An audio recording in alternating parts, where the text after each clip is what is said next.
Ayon po sa Philippine Army, may posibilidad na magtatagal pa ang controversial na Typhoon missile system ng US dito po sa ating bansa.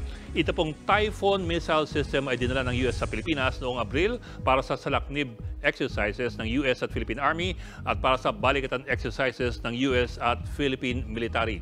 At gaya pa ng inaasahan, umalma ang China at Russia sa deployment ng missile system na ito dito sa Pilipinas. Inasahan ng dalawang bansa na tatanggalin na po ang Typhoon missile system sa Pilipinas pagkatapos itong salaknib exercises sa darating na Setyembre. Pero ayon po sa AFP, baka kailangan pa ng evaluation at assessment, kaya't baka magtagal pa ang mga ito. Bakit napaka-controversial ng missile system na ito? At bakit sa kabila ng bilyong dolyar na ginastos para buuin ito, parang wrong spelling pa ang pangalan nito?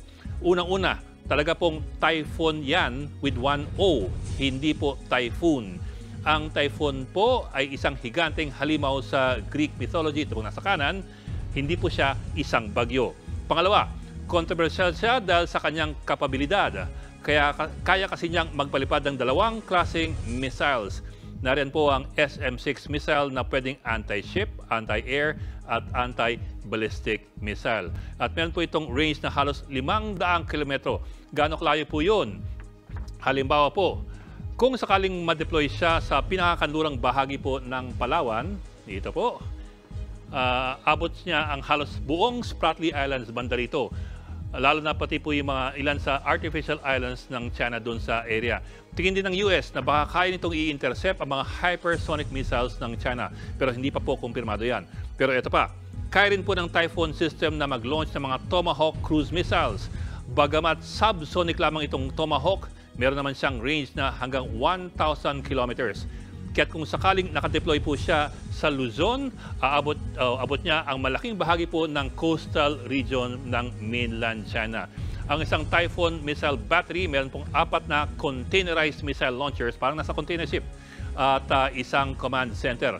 Ang lahat ng ito maaaring ilipad lamang ng US gamit ang kanyang higanteng C-17 Globemaster aircraft, gaya po ng ginawa nila noong balikatan.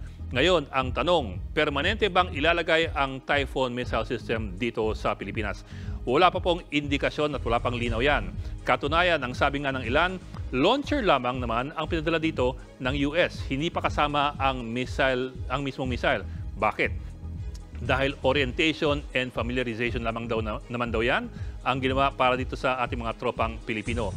Pero itong Philippine deployment ang una raw na pagkakataon na dineploy ang missile system na Typhoon gamit lamang ang eroplano. At marahil yun na nga po ang mensahe na gustong iparating ng US na maaari nilang i-deploy ang Typhoon missile system na ito ng madalian, anumang oras at anumang araw. Mga kapatid, Ed Lingaw po, maging maalam at may pakialam sa mga napapanahong balita sa ating bansa.